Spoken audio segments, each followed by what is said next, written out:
Eleanor Vance, a woman whose life was a tapestry woven with precision and foresight, found her rhythm in the heart of Austin, Texas. Each morning, the scent of cedar and blooming jasmine, carried on a gentle breeze from the greenbelt, would filter through the open windows of her tastefully understated bungalow in South Austin. Her daily ritual began with a pour-over coffee, the robust aroma filling her small, meticulously organized kitchen. At 38, Eleanor was a senior project manager at Innovate Solutions, a burgeoning tech firm downtown, its glass and steel edifice a testament to Austin's relentless growth. She thrived on structure, on the elegant dance of deadlines and deliverables, on bringing order to the inherent chaos of creative endeavor. Her reputation was built on reliability, on the quiet assurance that if Eleanor was on a project, it would be done right, on time, and within budget. She knew the company's comprehensive employee handbook better than most HR representatives, not out of pedantry, but because she believed rules fostered fairness and efficiency. Her car, a sensible, well-maintained Subaru Outback, navigated the morning traffic on Mopac Expressway with the same calculated efficiency she applied to her work, the city's skyline growing ever closer, shimmering under the Texan sun. She was up for a promotion, aiming for Director of Operations, a role she felt she had earned through years of dedicated service and an unblemished record. Her office was a clean, minimalist space within the open-plan floor of Innovate Solutions, a small sanctuary amidst the vibrant, sometimes boisterous energy of a tech company catering to a younger demographic. She had personalized it subtly. A framed photo of her hiking in Big Bend National Park, a small succulent on her desk, and a carefully curated collection of well-worn project management texts. The hum of servers and the distant murmur of brainstorming sessions formed the soundtrack to her days. She found satisfaction in the meticulous planning of Project Nova, a complex, high-visibility initiative to launch a new AI-driven analytics platform. It was a project that, if successful, would significantly elevate Innovate Solutions' market standing and, by extension, Eleanor's career trajectory.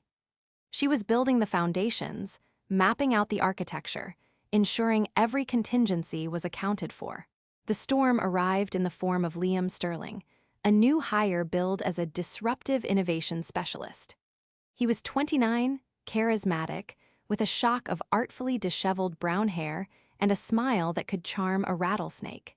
He wore bespoke jeans and ironic vintage band t-shirts, carrying an air of effortless cool that contrasted sharply with Eleanor's more traditional professional attire. Liam was an Aquarius, or so he frequently reminded everyone, often referencing his astrological sign as an explanation for his free spirit and aversion to outdated systems. He was assigned to Eleanor's team for Project Nova, supposedly to inject a fresh perspective. From their first meeting, Eleanor sensed a fundamental misalignment. Liam dismissed the existing project plan with a wave of his hand. "These Gantt charts are so 2005, Eleanor," he'd said, leaning back in his chair, feet propped on the conference table, a blatant violation of office decorum outlined in Section 3:12 Workspace Etiquette. "We need to be agile, move fast, break things. These policies are just speed bumps." Eleanor, ever the professional, had tried to guide him to integrate his disruptive ideas within the established framework, explaining the importance of regulatory compliance and client expectations. But Liam preferred to circumvent rather than collaborate.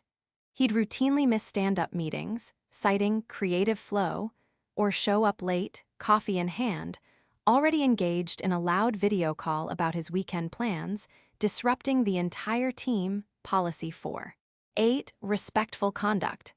He used company resources, the high-end 3D printer, the premium coffee machine, even the intern's time for personal projects, ranging from custom phone cases to elaborate latte art experiments. Policy 6:3 Appropriate use of company property.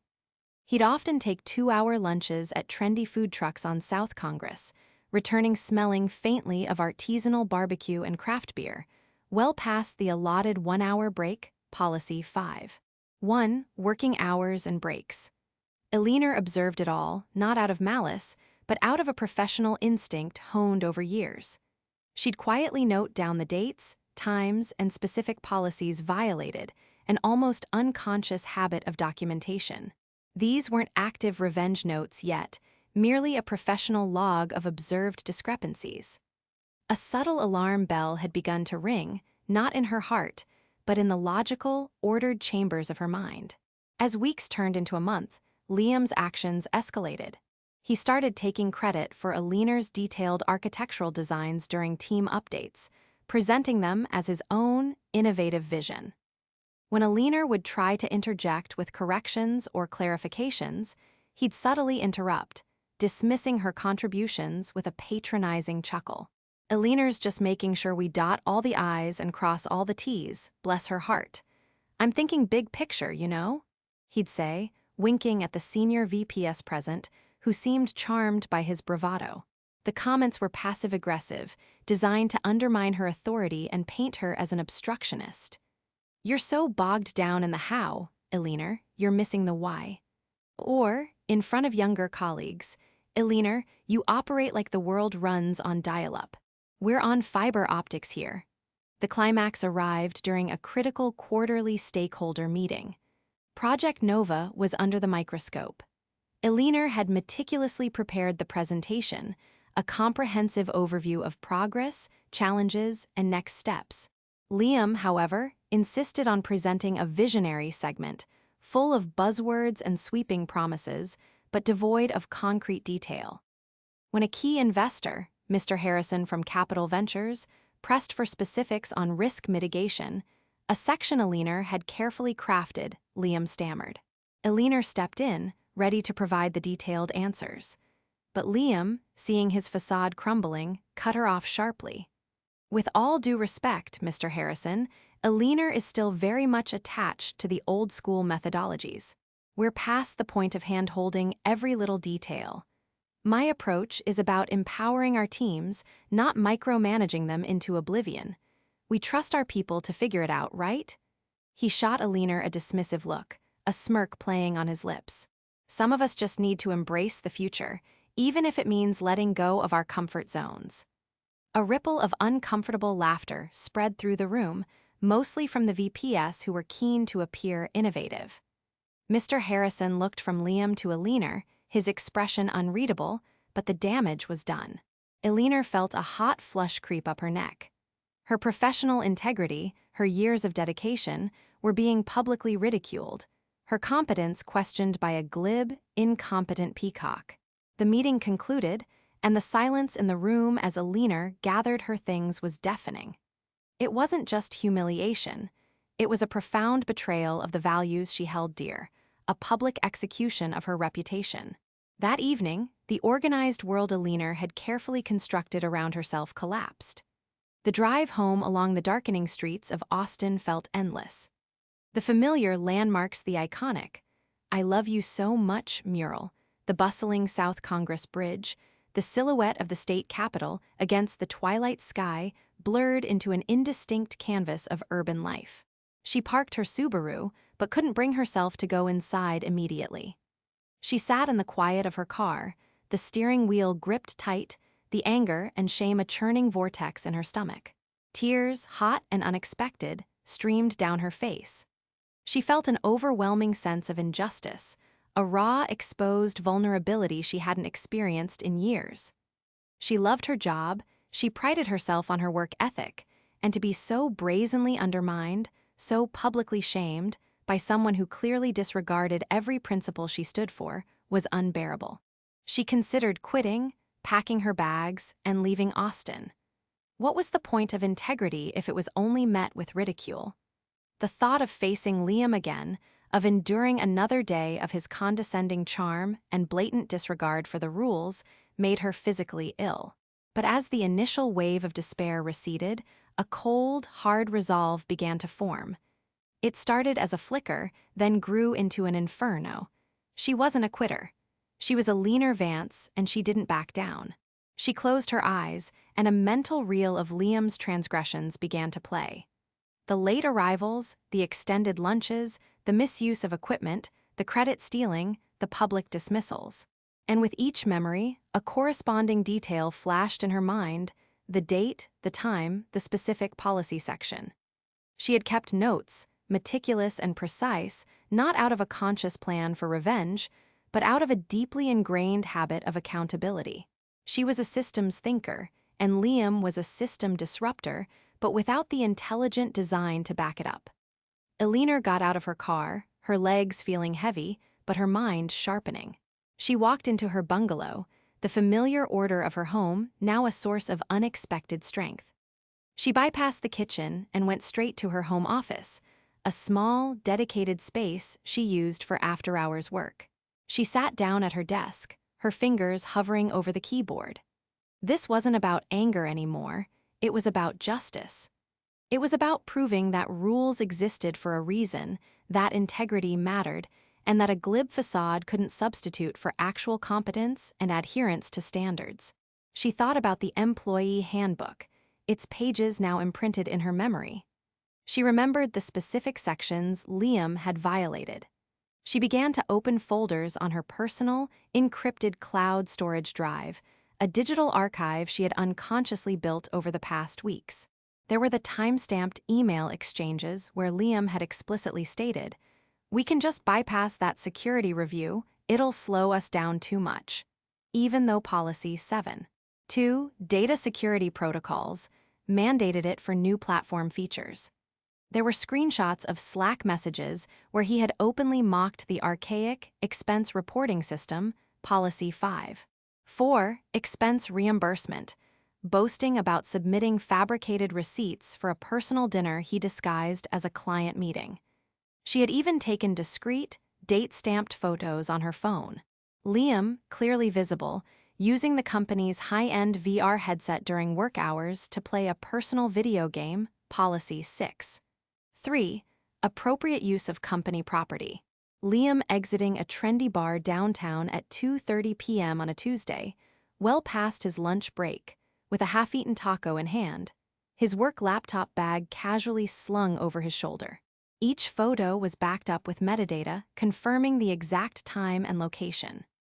She had logs of his login activity, which showed long periods of inactivity during work hours, correlating precisely with his extended lunch breaks or early departures.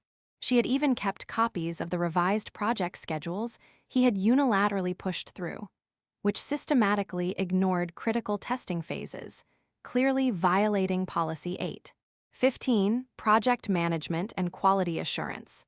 This wasn't a hastily concocted plan. This was the culmination of Eleanor's inherent nature, her meticulousness, her attention to detail, her unwavering belief in accountability. She had unknowingly built an ironclad case against Liam Sterling. It wasn't just a few isolated incidents.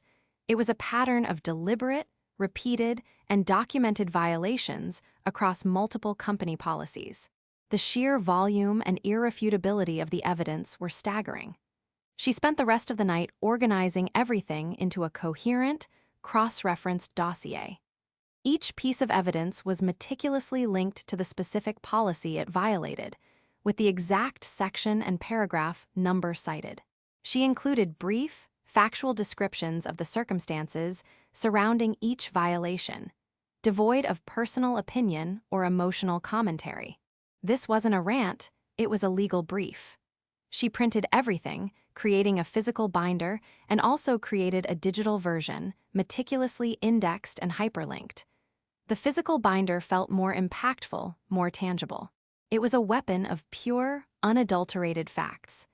The next morning, Eleanor walked into Innovate Solutions with a quiet determination that surprised even herself. She bypassed her desk and went straight to human resources. The HR director, Martha Jenkins, a woman in her late 50s with a no-nonsense demeanor, looked up from her computer, a slight frown creasing her brow. Eleanor had an appointment. "Good morning, Martha," Eleanor said, her voice steady, betraying none of the turmoil she had experienced the previous night. "I'm here to report a series of policy violations involving an employee, Liam Sterling." Martha raised an eyebrow. Eleanor, I understand there might be some interpersonal issues with new team members. We encourage open communication, she began, clearly anticipating a typical workplace complaint. Eleanor merely placed the thick, bound binder on Martha's desk. Its weight made a soft thud. This isn't an interpersonal issue, Martha, Eleanor stated calmly. This is a comprehensive documentation of repeated and significant breaches of Innovate Solutions' employee handbook. All evidence is time-stamped and cross-referenced with the specific policies violated. Martha picked up the binder, her expression shifting from mild annoyance to curiosity. She opened it to the first tab. It was an email from Liam, dated 3 weeks prior, explicitly stating his intention to skip the mandatory quarterly security audit for Project Nova, citing time constraints. Beneath it, Eleanor had highlighted Policy 7.2, Section B, Paragraph 3. All active projects, especially those involving new data processing features, are subject to mandatory quarterly security audits to ensure compliance with industry standards and data protection laws. The email was irrefutable. Martha flipped to the next tab. A screenshot of a Slack conversation where Liam was discussing using company funds for a personal trip to New Orleans, disguised as a client prospecting trip, complete with dates and a fabricated itinerary. Below it, Policy 5.4, Expense Reimbursement, clearly detailed the legitimate uses of company funds. Then came the time-stamped photos. Liam at 2:17 p.m. on a Thursday, laughing with friends at a coffee shop on South Lamar, far from the office, well beyond his lunch break. Below it, Policy 5.1, Section A, Standard lunch breaks are 1 hour. Any deviations must be pre-approved by a direct supervisor. Martha's eyes widened as she scrolled through the digital version on her tablet, Eleanor's voice calmly narrating the context for each violation. Here, you'll see Liam's repeated disregard for our appropriate use of company property policy, particularly regarding the 3D printer and VR equipment. She showed Martha the login logs correlating with the personal use photos. And here, his consistent failure to adhere to working hours and breaks policies, evidenced by these location-tagged photos and corresponding lack of system activity. She presented the evidence of his misrepresentation of Project Nova's progress, showing the original plan she had drafted versus Liam's heavily redacted and over-optimistic version, which omitted critical steps. This, Martha, directly impacts client trust and future project viability, violating Policy 8.15, Project Management and Quality Assurance, specifically regarding transparent reporting and realistic goal setting. The meticulousness, the sheer volume, the undeniable clarity of the evidence was overwhelming. Martha, a seasoned HR professional, had never seen anything so thoroughly documented. There was no room for denial, no space for interpretation. It wasn't a case of he said, she said. It was he did, and here's the proof, time-stamped, dated, and cross-referenced with the exact rule he broke. The implications were vast, touching on fraud, misuse of company assets, breach of security protocols, and blatant insubordination. The next few days at Innovate Solutions were a whirlwind of hushed conversations and closed-door meetings. Liam was summoned to HR, then to a meeting with Martha and 2 senior VPs. He tried to charm his way out, to dismiss Eleanor's claims as her being overly dramatic and resistant to innovation, just as he always had. But his usual tactics were useless against the mountain of irrefutable evidence. Each smooth deflection was met with a timestamp, a screenshot, a policy number. His charisma evaporated under the cold, hard light of facts. The VPS, who had initially been captivated by his disruptive persona, now saw him for what he was: a liability, a fraud who risked the company's reputation and financial stability. Less than a week later, an internal email circulated. Innovate Solutions announces the immediate departure of Liam Sterling, effective today, due to a failure to adhere to company policies and standards of professional conduct. It was discreet, professional, and devastatingly final. Liam was escorted out of the building by security, his Aquarius charm completely gone, replaced by a pale, defeated expression. The Austin tech grapevine was quick to spread the news, embellished with rumors of gross misconduct. His professional reputation, once touted as a rising star, was irrevocably tarnished. Future employers in the tight-knit tech community would undoubtedly discover why his tenure at Innovate Solutions was so abruptly cut short. For Eleanor, the consequences were profound. She didn't gloat. There was no triumphant fanfare. Instead, a quiet sense of calm settled over her. Justice had been served. Martha Jenkins, along with the CEO, called her into a private meeting. They apologized profusely for the oversight and the difficult situation she had been put in. Her meticulousness, once seen as perhaps overly rigorous, was now lauded as exemplary. "Eleanor," the CEO said, his tone genuinely regretful, "your dedication to process and integrity is exactly what this company needs. We were blind to what was happening, too eager for disruption to see the value in structure. You saved us from a potential disaster."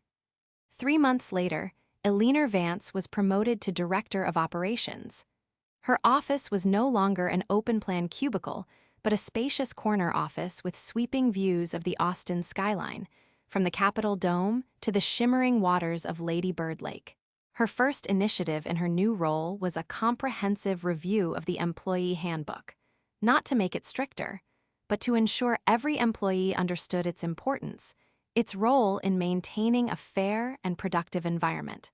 She also implemented a new internal reporting system, emphasizing the importance of documenting issues, subtly reminding everyone of the power of accountability. She still started her day with pour-over coffee, still navigated MOPAC with precision, but now there was a quiet confidence in her stride, a deeper satisfaction in her work. The scars of the humiliation remained, a stark reminder of the cost of complacency, but they were now overshadowed by the quiet triumph of integrity. The world, Eleanor knew, needed its rules, and sometimes it needed someone like her to ensure they were upheld, one time-stamped violation at a time.